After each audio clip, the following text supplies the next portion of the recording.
7, 6, 5, 4, 3, 2, 1. Assalamualaikum warahmatullahi wabarakatuh. Apa kabar semuanya? Tentunya kabar baik, bukan? Alhamdulillah, amin. Kita jumpa lagi untuk melanjutkan pembelajaran kita hari ini. Namun sebelum dimulai, alangkah baiknya kita untuk berdoa terlebih dahulu. Marilah kita mulai pembelajaran daring kelas 5 mata pelajaran SBDP. Kita masuk pada pembelajaran tema 3, yaitu tentang bernyanyi sesuai tangga nada, alat musik tradisional, dan juga nanti ada kegiatan ragam batik, ya. Baik, silahkan kita buka bersama-sama, yaitu untuk buku kalian yang buku LKS ini, ya. Ini buku Seni Budaya LKS ini kalian buka halaman 28, ya. Nah, kita langsung aja mulai. Bernyanyi sesuai tangga nada. Di situ di bagian atas sebutkan bernyanyi sesuai tangga nada. Perhatikan lagu bertema anak sehat berikut. Sudah tahu itu lagunya bagaimana? Baiklah, akan saya nyanyikan, ya. Aku anak sehat, tubuhku kuat, karena ibuku rajin dan cermat. Semasa aku bayi selalu diberi ASI, makanan bergizi dan imunisasi. Berat badanku ditimbang selalu, posyandu menunggu setiap waktu. Bila aku diare, ibu selalu waspada, pertolongan oralit selalu siap sedia. Nah, ini lagu termasuk tangga nadanya mayor atau minor, diatonis mayor atau minor. Iya, ini pasti diatonis mayor, karena lagu ini berjerikan cepat, terus semangat, gembira, ya, menandakan ini tentang lagu anak sehat, ya. Bawahnya menyanyikan lagu dengan tangga nada berbeda. Ingat, tangga nada kemarin dibagi jadi dua, ya, ada tangga nada mayor dan juga minor, dimana kalau nada mayor itu diawali dengan do, diakhiri dengan do juga, ya. Nah, dengan ciri khasnya yaitu lagunya riang gembira, ya, dan cepat. Kalau minor kebalikannya, lagunya pelan, sendu, sedih, gitu, ya, ciri khasnya. Kita masuk halaman 29. Alat musik tradisional. Alat musik tradisional berikut contoh alat musik tradisional di Indonesia. Yang pertama ada angklung. Nah, udah pernah tahu angklung atau pernah melihatnya? Ya, kalau belum pernah, nah seperti pada gambar tersebut, ya, itu ada gambar angklung, ya. Kalian bisa perhatikan, itu adalah contoh gambar angklung. Angklung adalah alat musik tradisional yang berasal dari Jawa Barat. Alat musik angklung bersifat multisional atau bernada ganda. Cara memainkannya dengan cara digoyangkan. Ini terbuat dari pipa-pipa bambu yang dipotong ujung-ujungnya, digoyangkan atau getarkan, ya, digetarkan. Itu adalah alat musik angklung. Kenapa kok ini dari Jawa Barat? Karena secara historinya, secara sejarahnya, Jawa Barat itu daerah yang terutama di Sunda, ya, itu daerah yang banyak sekali tanaman pohon bambu. Nah, masyarakat sekitar akhirnya berinovasi membuat alat musik yang terbuat dari bahan bambu yang melimpah ruah di daerah tersebut. Nah, terciptalah angklung. Nah, selain angklung, di Jawa Barat itu yang masih saudaranya dari alat musik angklung itu ada yang namanya calung, ya. Calung ini perbedaannya dengan angklung. Kalau angklung digoyang-goyangkan, digetarkan. Kalau calung itu dipukul menggunakan pemukul.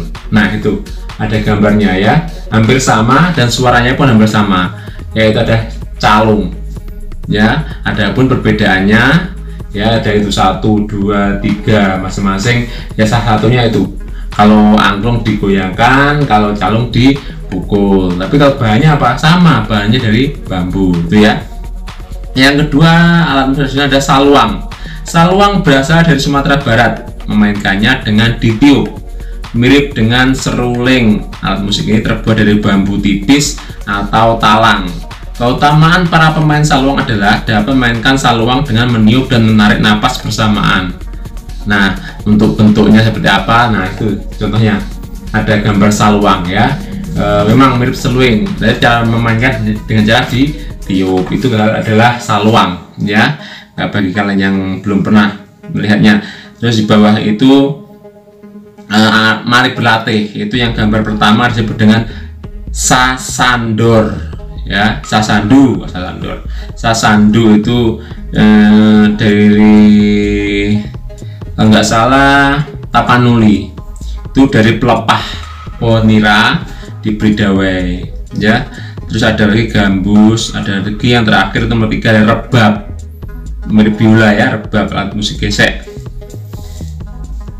Dan selesai, kita pindah ke subtema 2 ya, halaman 30, dibuka LKS-nya, halaman 30, keragaman seni tari Indonesia.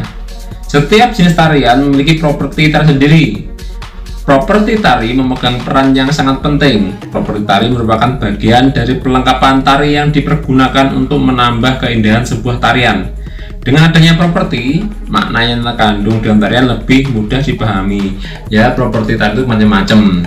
Ya, ada yang berupa topeng ya, kemarin pada tema 2 ada selendang, ada payung, ada piring. Loh, kok piring Pak? Iya, pada tari piring ya itu pasti propertinya menggunakan piring. Apalagi piring kan enek segone gitu, enek sambele, enek kulupe, warak ya, kan kita makan bersama malian ya. Nah, itu properti ya. Pasti ada tarian menggunakan properti masing-masing, ada yang menggunakan kipas gitu. Tapi ada pula yang menggunakan properti itu yang istilahnya apa ya, yang bukan perlengkapan tari. Contohnya apa? Tari perang itu propertinya apa? Pedang ya. Ada yang di Kalimantan mandau ya namanya, dan perisai itu tamengnya itu. Jadi ada alat senjata tajam yang juga digunakan sebagai properti tari. Tari tarik pukat. Nah, ini contoh. Tari tarik pukat adalah tarian tradisional yang berasal dari daerah Aceh. Tarian ini biasanya dibawakan antara 7 atau lebih penari. Para penari menggunakan tali sebagai properti menarinya. Ini mah propertinya berupa tali ya. Tari tarik pukat merupakan tarian yang menggambarkan tentang aktivitas para nelayan saat menangkap ikan di laut. Salah satu hal yang menarik dalam tarian ini adalah di akhir tarian pada saat selesai mengaitkan tali satu sama lain, penari akan menarik tali tersebut dan menjadi sebuah rangkaian jaring atau jala ya, membuat sebuah rangkaian jaring atau jala. Pola lantai. Nah, ini masuk ada pola lantai. Pola lantai tari adalah pola denah yang dilakukan oleh seseorang penari dengan perpindahan, pergerakan, dan pergeseran posisi dalam sebuah ruang atau space ya untuk menari. Pola lantai fungsi untuk membuat posisi dan sebuah ruang gerak. Adapun terdapat 2 pola garis dasar, yaitu lurus dan lengkung. Nah, yang paling dasar itu lurus dan lengkung. Lurus nanti bedakan ada vertikal, horizontal, sejajar dan sebagainya, menyilang ya.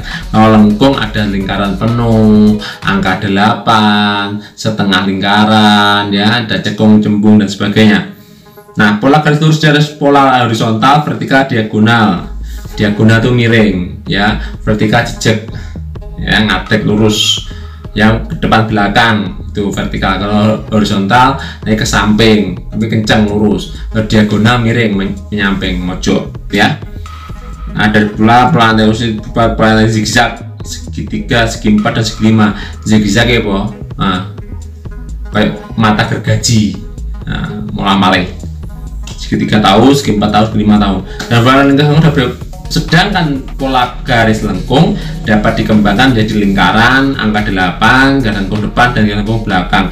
Lengkung depan itu lengkung yang ngarep, belakang itu ke belakang itu ya. Angka 8 ya seperti angka 8 samping boleh, angka 8 ke depan belakang bisa. Yang penting bentuk angka 8 itu yang pola lantai semodel lengkung. Lanjut lagi yaitu pada halaman 33, karya seni rupa daerah. Yang pertama batik dari Yogyakarta. Motif batik Yogyakarta menampilkan simbol-simbol falsafah kerajaan Jawa. Berikut adalah nama-nama kain batik Yogyakarta beserta simbol dan keunikan motifnya. Motif Sidomukti itu melambangkan kebahagiaan dan kasih sayang. Terus motif Truntum melambangkan tumbuhnya cinta kasih, dan motif pisang Bali melambangkan harapan akan keselamatan dan kebahagiaan. Nah, sebenarnya motif batik Jogja itu enggak cuma itu aja ya, banyak sekali, tapi yang paling terkenal itu beberapa di antara tersebut ya. Itu ada beberapa contoh motif dari batik Jogja itu ya. Yang kedua batik Cirebon ya, batik Cirebon. Nah, batik Cirebon ini juga yang paling terkenal itu Megamendung. Motif Paksi Naga, Paksi Naga Liman, Singa Barong, Taman Arum, dan Naga Saba yang bersusun secara horizontal dalam 3 jalur. Tapi yang paling terkenal itu Megamendung, itu Cirebon ya. Batik Jambi, batik umumnya dibuat dengan susunan warna sederhana. Warna-warna itu antara lain biru, krem, hitam, dan merah. Motif yang hias digunakan adalah motif hias flora, fauna, dan geometris dan kecil. Jadi motifnya itu tentang hewan-hewan dan tumbuh-tumbuhan. Jambi tergantung letak lokasi geografisnya ya. Contoh motif Jambi adalah motif durian pecah serta motif stilasi flora dan fauna. Yang keempat, batik Kalimantan Timur. Ciri khas batik Kalimantan Timur adalah penggunaan warna-warna yang cerah. Warna yang digunakan adalah merah, hitam, kuning, hijau, dan biru. Motif hiasnya adalah motif patung dan tameng. Nah, itu ada beberapa contoh ya, motif itu contoh dari motif dari batik di Kalimantan Timur ya. Yang kelima, batik Pekalongan. Ini yang terkenal sekali ya di antara Nusantara, batik yang terkenal ada Pekalongan. Jika batik Pekalongan memiliki corak pesisir, coraknya banyak mendapat pengaruh dari Tiongkok. Tiongkok itu mana? Cina ya. Terus yang dinamis dan kaya akan warna. Batik Pekalongan punya didominasi warna cerah seperti hijau, kuning, merah, dan motif bunga. Ini motifnya hijau, cerah, ada bunga, ada kupu-kupu, nah itu ya. Nah, sebenarnya motif batik itu tergantung pada letak geografis wilayah tersebut.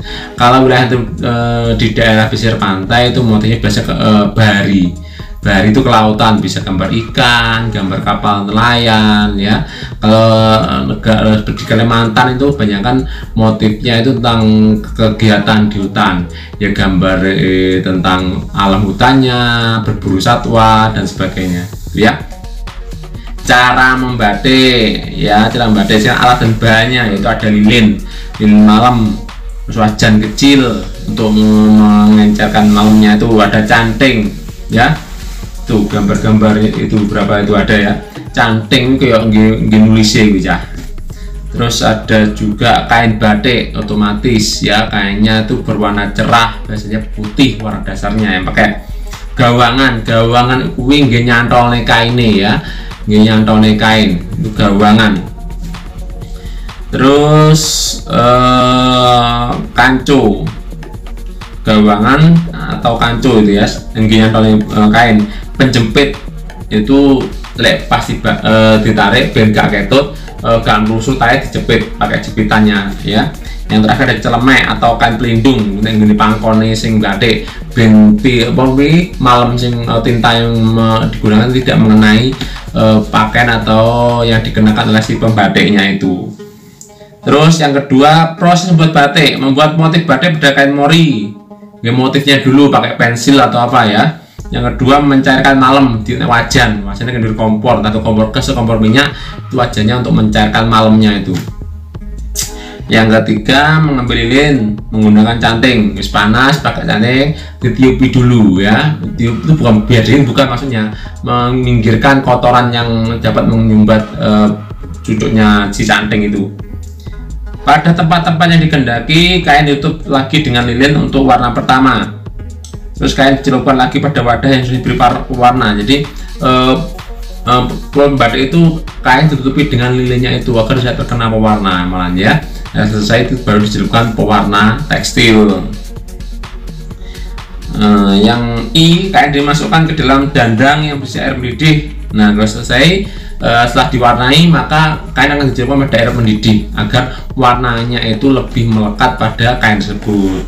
Yang terakhir yaitu dijemur di PP sampai garing tuh ya. Terakhir kita masuk teknik membuat batik. Ada 3 macam. Yang pertama batik tulis. Jadi tulis kuwi nggih cantik kuwi, lebih lama tapi harganya lebih mahal. Nah, itu posisinya seperti itu ya, menggunakan canting, ada kain yang dicantolkan pada gawang ya, itu lebih rumit, lebih mahal, waktunya juga lebih lama ya. Yang tulis, terus itu tulis. Yang batik jumputan atau batik ikat, caranya beri motif di atas kain dengan cara mengisi kain atau melipat kain, mengikat kain dengan apa istilahnya, dengan getah atau karet gelang ya. Nah itu ada prosesnya 1, 2, 3 ya, ditalen-taleni, terus nanti diberi tinta atau dicelupkan, harus dibuka saja seperti itu ya. Itu yang teknik celup, ikat atau jumputan. Yang terakhir ada teknik batik cap atau print. Nah ini yang paling mudah, paling gampang. Dan biar cap nggak stempel gede seteliko ya, dicap yang gune tintane kuwi, ditempel yang gune apa kain ini. Nah yang tintane yang kain ini. Nah jadi gambarnya itu. Nah itu.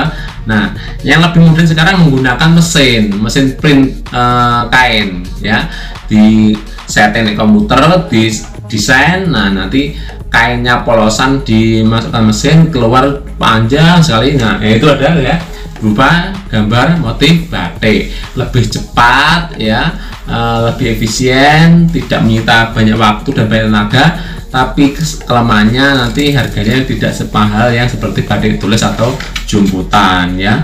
Tuh jadi dari ketiga teknik tersebut, baik batik tulis, teknik celup, ikat, jumputan atau cap dan print, memang yang paling simple, yang paling efisien itu memang apa istilahnya, pakai metode print, cetak ya, atau cap. Tapi yang dari segi estetika dan dari segi ekonomi, harga atau ekonominya itu memang mahal yang batik tulis ya, perlu banyak waktu, banyak pengetahuan, dan menyita banyak tenaga juga ya. Nah, saya kira cukup sekian dulu untuk pembelajaran SPDB kali ini. Semoga kita semua dapat mengambil manfaat yang baik dari pembelajaran kita kali ini. Sekian pembelajaran kali ini. Ingat, tetap jaga kesehatan, senantiasa berdoa ya, dan juga selalu patuhi nasihat kedua orang tua. Sekian, terima kasih. Wassalamualaikum warahmatullahi wabarakatuh.